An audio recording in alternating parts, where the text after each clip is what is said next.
Welcome back to Spilling Tea, where we stop romanticizing red flags, start trusting our God given intuition, and talk about the truths that quietly change everything. I'm your host, Colleen, and in our last episode, we asked a question that stirred a lot of emotion. Is cheating a mistake or a character trait? And all of the responses, the stories, and the reactions, they were intense. So today, we're not starting at the betrayal. No, no, no, no, no. We're going back further than that, before the cheating, before the confusion, before the moment that everything just cracked. Because here's what's wild: most toxic relationships, they don't actually start toxic, they start magnetic, they start exciting. And yes, they start with that thought that you barely even question. Wow, this feels different. And that right there is exactly why the red flags are so easy to miss in the beginning. But I promise you, if you stick with me, you're going to start saying, oh, yeah, it was there in the beginning.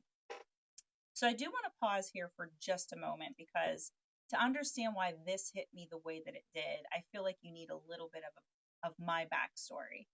I was married for 19 years. Yes, 19. I built my whole life inside of that marriage. And from it, I got my two greatest loves, my sons. Two incredible, amazing humans that I adore more than anything. So when that chapter ended, it wasn't just a relationship that ended, it was my identity. A future I thought was already written for me, and suddenly I'm in my 40s. I was staring down something I never planned for, starting over. Not just alone, but starting over dating. And let me tell you, dating after 40 doesn't feel hopeful at first. It feels terrifying. It feels like the music just stopped and everybody else found their seat except for you. It feels like asking yourself, is there really room for a second act in my life? So when this came along, when he came along, it felt like oxygen to me. This takes me back to the moment I thought, this is it. This feels different. I think this might be my plus one. Everything moved fast. Meeting his kids within a month of dating, because he really couldn't bear to spend a weekend without seeing me, believing, at least at that time, that he'd never done that before. And how flattering that felt, how chosen I felt, how trusted and significant I felt. I didn't question how fast it was moving, because attention felt like intention. It felt like certainty and commitment. What I didn't understand then was that speed can feel safe simply because it doesn't give you time to doubt, even when it's just acceleration. So if you're listening right now, was there a moment like that for you too?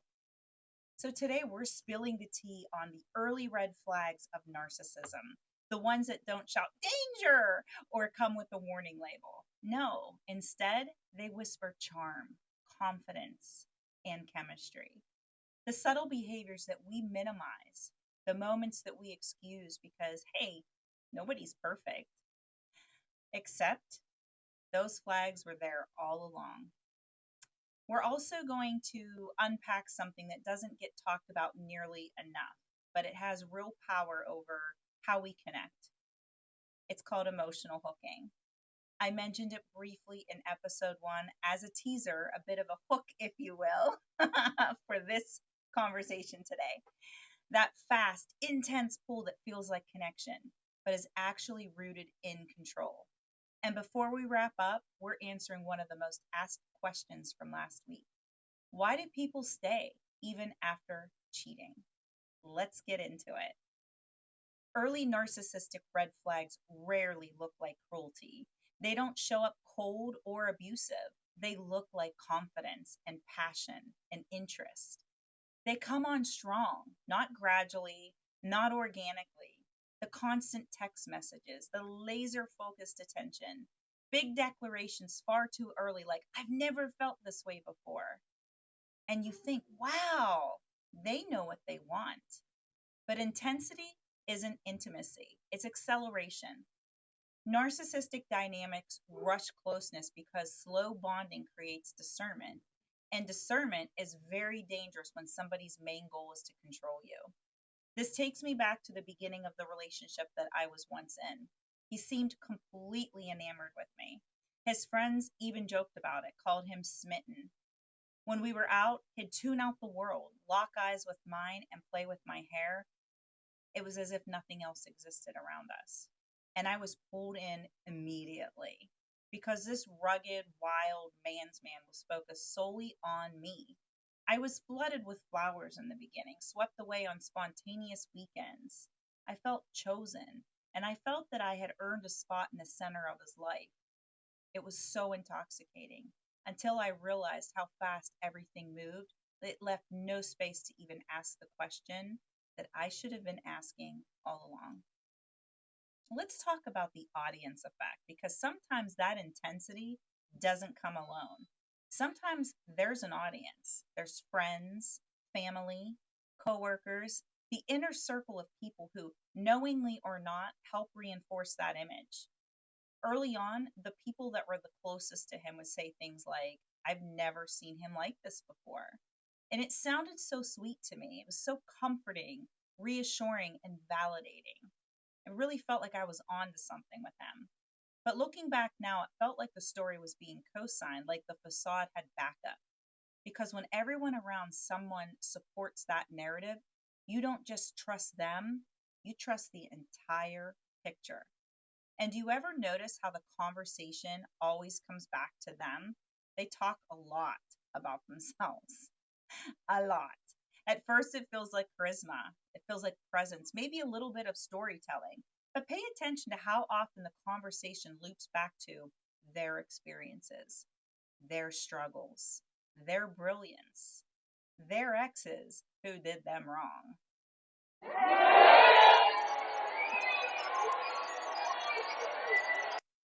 You might think they're just emotionally aware, but what's missing? Genuine curiosity about you beyond what serves their image or feeds the connection they're trying to accelerate. Subtle dismissiveness is another one. It's not insults, it's not disrespect, it's little things. Interrupting you, then finishing your sentence. Joking about something that matters to you. Correcting your memory. Minimizing your emotion with, you're overthinking this. And you laugh it off, you shrink it because at the time it's small and it's early in the relationship, and you definitely don't want to come off being dramatic. But that's the seed that they plant. They're hoping that that's how your reaction and your feel is going to be, and they're going to water that for the duration of that relationship. Next, I want to talk about emotional hooking. It's that fast bond that isn't real. Clinically speaking, emotional hooking is the rapid creation of artificial attachment. It's not intimacy, it's not mutual bonding, it's attachment. It forms quickly and intensely. So, one person becomes emotionally invested long before the other person in that relationship becomes accountable. This isn't about connection, it's about leverage. And it often starts with accelerated disclosure. They might share trauma early or reveal wounds that they say they've never shared with anybody else other than you. And it feels like trust to you, but psychologically, this is strategic vulnerability. It's disclosure used to elicit caretaking and loyalty, not reciprocation. And once you feel chosen, once you feel like you see them, you don't just feel close, you feel responsible. So now leaving doesn't feel like a breakup, it feels like abandonment. And that, there, my friends, is the hook. Another component to emotional hooking is mirroring. They reflect your values, your humor, your dreams, maybe your language around love and growth. And it feels uncanny, but it also feels like fate. But mirroring isn't compatibility, it's information gathering. They're studying you. And when that mask drops later, you don't think this person deceived me. You think maybe I changed. Maybe I broke something.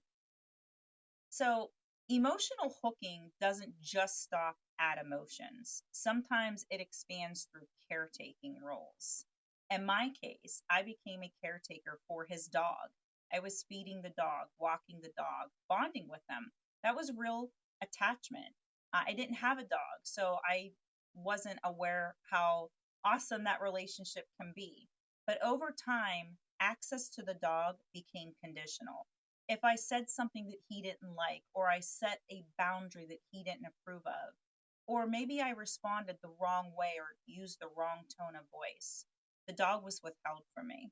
And it was never about the dog. It was literally just about using my attachment as a form of punishment. Clinically, this is intermittent reinforcement. It's access granted and removed to increase emotional dependency. The nervous system doesn't interpret that as discipline, it interprets it both as a threat and reward, which creates compliance. And here's why emotional hooking works: it ties safety, relief, and affection to the same person who causes the distress. That's not love, that's conditioning. Red flag number 2: boundary discomfort.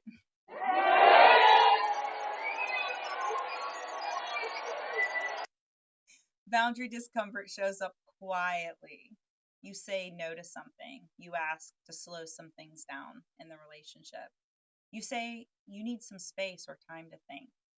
And instead of talking it through, they pull back. Not dramatically, not angrily, just enough. They text less. They become emotionally distant. They stop initiating.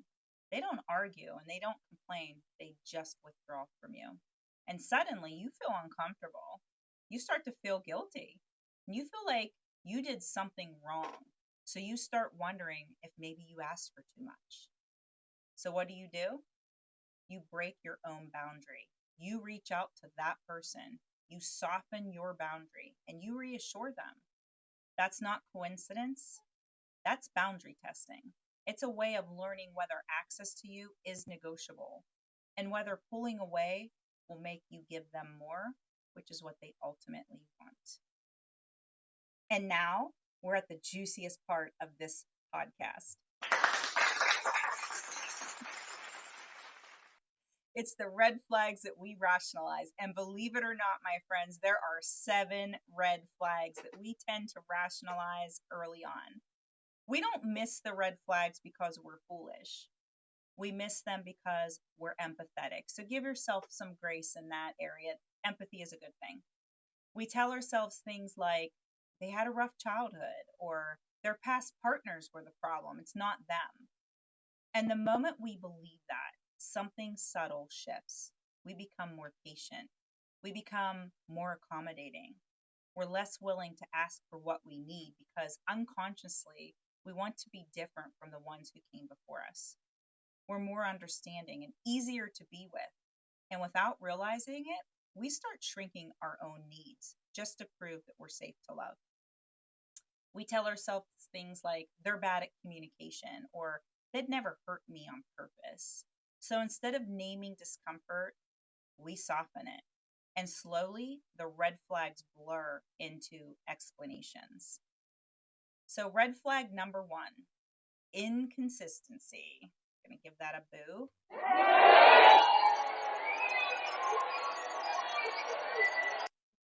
Inconsistency shows up early. It's not bad days, it's not stress, it's not somebody just having a rough week. It looks like this: they're warm, they're attentive, and they're present one week. They're texting you all of the time, making plans, showing initiative, showing interest, and then suddenly they're distant. Short replies. My personal favorite is the character letter K, or a thumbs up or a thumbs down to something I texted. They're showing less effort and they're definitely more emotionally unavailable to you. And when you ask what changed, they say, nothing. I've just been busy. But nothing feels the same. Your body notices the shift before your mind ever does. That uneasiness, that confusion, that's your nervous system reacting to unpredictability. But instead of trusting that signal, that gut, you turn it inward and you tell yourself, this is normal. that you're actually overthinking it because they're also telling you that you're overthinking it or that you're being too sensitive. And without realizing it, you start wondering if you're the problem. Red flag number 4, image management.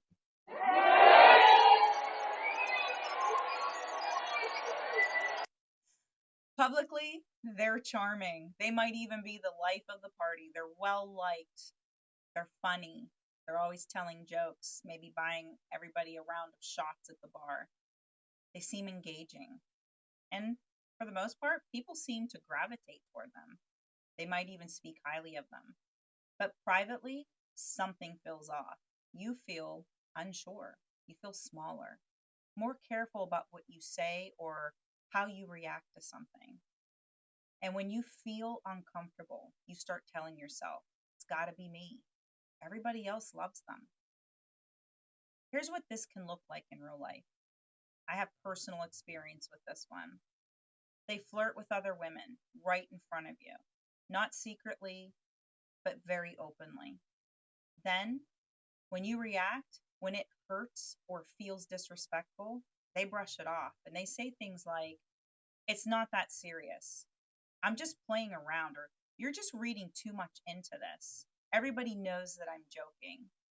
And suddenly their behavior becomes your problem. You're not upset because something crossed a line.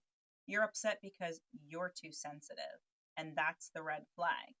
Because what's really happening is that how they're perceived by others matters more to them than how you feel in private. That discrepancy matters. Clinically, it signals external validation dependency, where admiration, attention, and approval regulate their own self worth more than emotional safety or respect ever could. And over time, you're taught quietly to tolerate this discomfort so that they can keep up with the image. Red flag number 3, premature trust demands.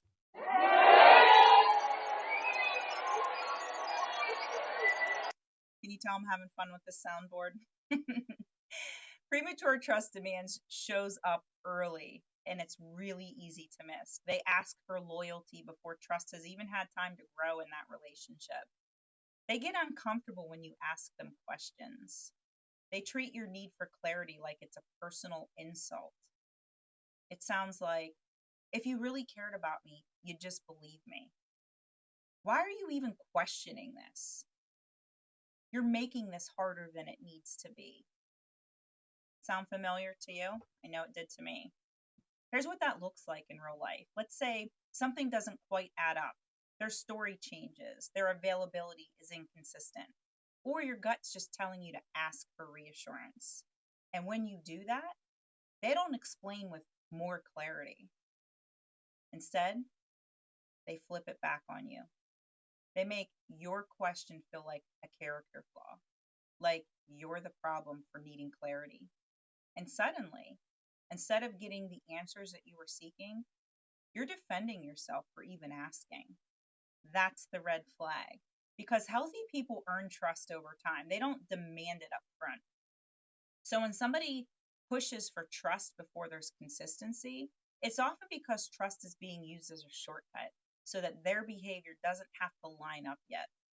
In other words, they want the benefit of being trusted without the responsibility of proving that they're even trustworthy. Red flag number 6, unspoken emotional labor, also known as the caretaker shift.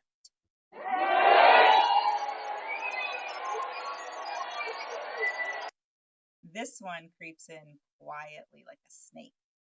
You start managing their moods before you can even manage your own. You think about when to bring things up to them. You rehearse how to even say it to them. You choose your words very carefully, methodically, so that they don't get upset, withdraw, or even shut down.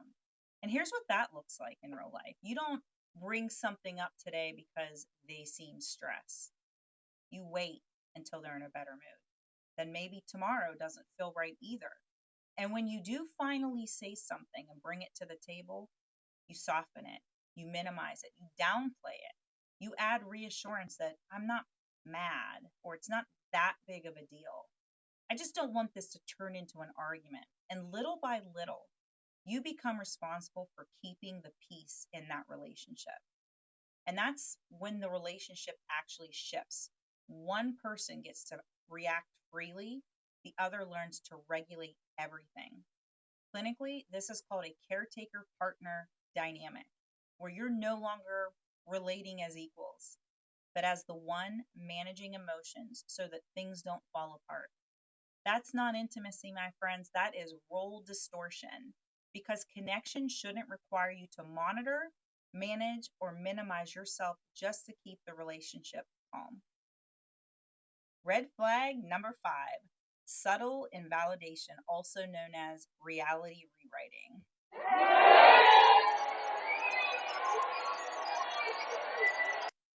This one doesn't show up as outright denial. It shows up as constant reframing. You share how something made you feel, and they respond with, well, that's not what I meant. Or, you took it the wrong way. That's not how it happened. Not once, not occasionally, consistently. Here's what that looks like in real life. You bring something up they said that hurt you. Instead of hearing you out, they correct your perception. You remember a conversation one way and they insist it went another way. And you know how it felt in your body, but somehow you're told that your experience is inaccurate. Over time, something subtle happens. You start questioning yourself. Was my tone really that bad? Did I misunderstand? Am I remembering this wrong? And you replay those conversations over and over again in your head on a loop. You double check your words. You hesitate before even speaking. Walking on eggshells. I'm sure you're familiar with that. And gradually, you stop trusting your own memory and your own reactions and your own interpretation. This is what erodes confidence in your own reality. And once that confidence weakens, control of you becomes a whole heck of a lot easier to manage because you're no longer sure of what's true without their confirmation. And finally, red flag number 7, early exhaustion.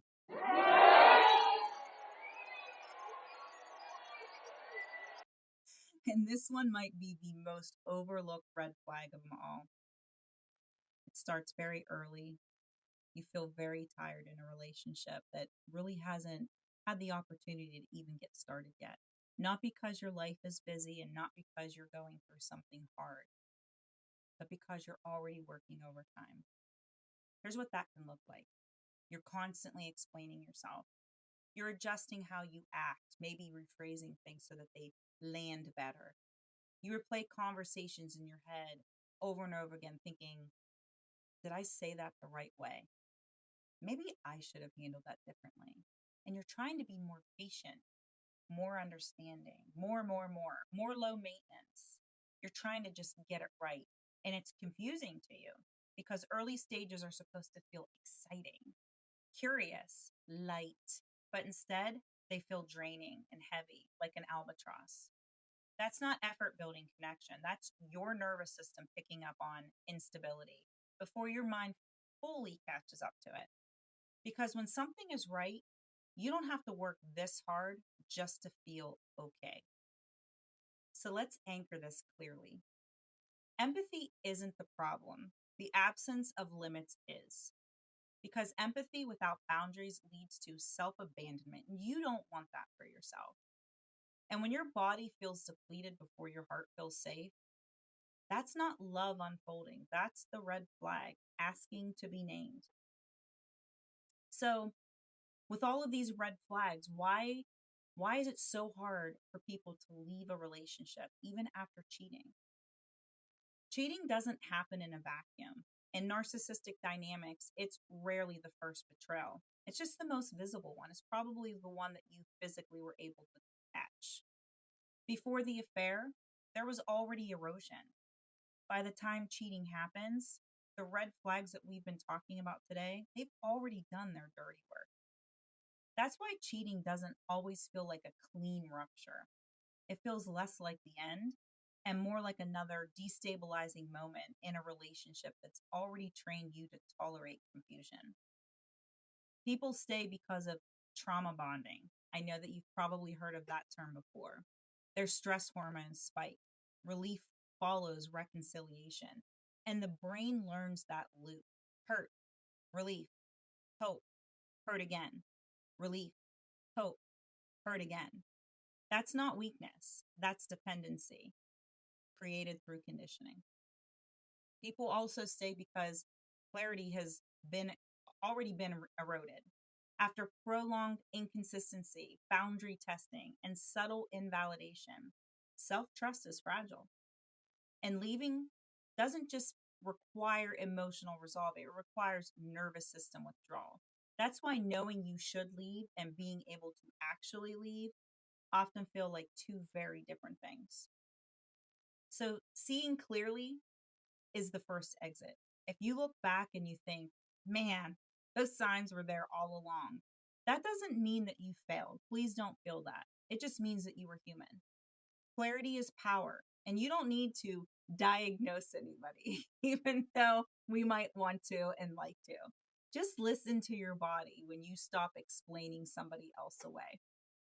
If this episode gave you language to something that you couldn't quite name, you're not alone, and you're definitely not crazy. What you're experiencing wasn't failure, it was conditioning. And if this conversation quietly stirred a question that you haven't wanted to ask out loud, can this actually be fixed? Or am I just holding on to something that keeps costing me myself? That's exactly where we're going next. In the next episode of Spilling Tea, we're talking about the difference between real repair and being pulled back into that same vicious cycle. How change can look convincing but collapse over time. Why some relationships can't heal no matter how much effort you give them. And how to tell when staying is hope or when it's rehooking you. Because sometimes the hardest truth isn't that something broke, it's realizing it was never built to hold you safely in the first place. That conversation is coming next. So thank you so much for spending time with me again today. If this episode made you feel seen, share it with somebody who values deep conversations like I do. And if you want to continue the dialogue, you can always reach me at ce.spillingtea@gmail.com. I'm Colleen, and this is Spilling Tea. Until next time, stay curious, my friends.